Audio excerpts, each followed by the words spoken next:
Now, carriage of timber cargo on ships will be covered in a few videos because it's a vast topic and I can't cover it in one video itself. So previously I have made a video on timber cargo, and I'll give you the link to that video, of course, and you should be watching it with all the other videos related to the carriage of timber cargo.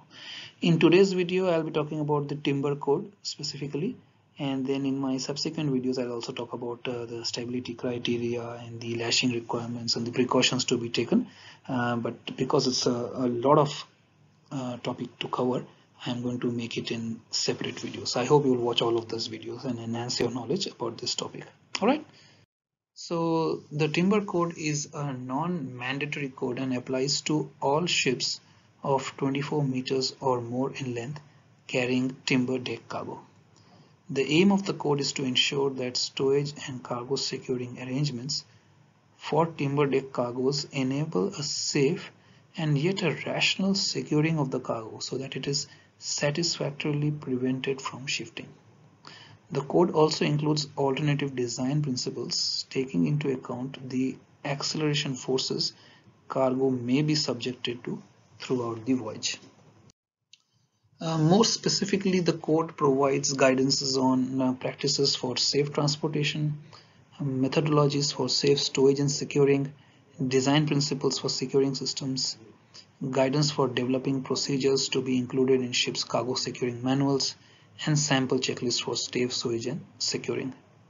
The code is designed to assist ship owners, charterers, operating companies, seafarers, port industries, shippers, pre-packaging organizations which are involved in preparation, loading, and stowing of timber deck cargoes, administrations, manufacturers, designers of ships and equipment associated with the carriage of timber deck cargoes, and those developing cargo securing manuals for the carriage of the timber deck cargoes.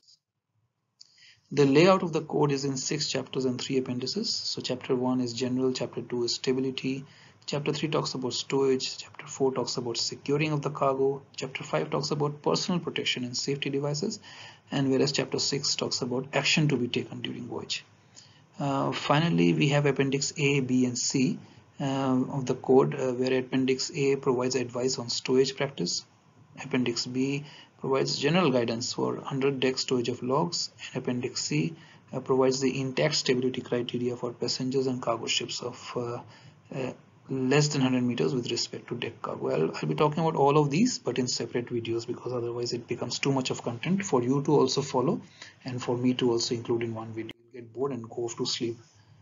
So timber will include sawnwood, lumber, cants, logs, poles, pulpwood and all other types of lumber in loose or packaged forms, but not include wood pulp or similar cargoes.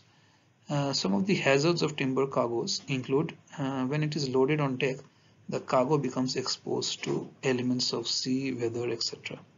And during this, it may also absorb rainwater and shipping seas. Now what happens with that is the cargo becomes much heavier and there might be a shift in the center of the gravity. Also, it puts some more strain on the lashings and the securings that are used to secure the cargo.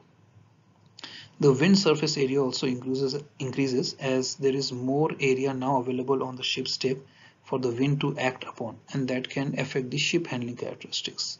Also develop more chances of the ship heeling if strong winds coming in from the beam especially.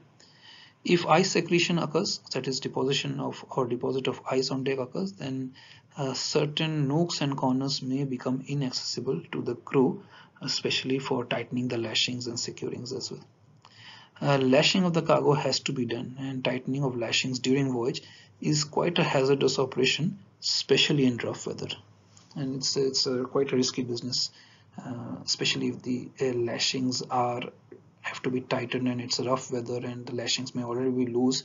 If the timber cargo comes loose, then people may get trapped in the timber cargo. Some of the other hazards include if lashings part, hazard to personal increases like I told you before, and accessibility is restricted to working areas including cranes, decks, topside, tank valves, etc. Under decks, if the stow is not compact, the cargo may shift as well, and if cargo is loaded inside the hold, it may result in the oxygen depletion as well because it kind of absorbs the oxygen in the cargo hold. There is also a danger to stevedores while the cargo is being stored in holds, and make sure that proper signalman is required at the hatchcombings to give the signals, because timber cargo can sometimes be so heavy that it can cause serious damage to the ship if not stored slowly under the hold, especially. All right, where it is you have to adjust the cargo.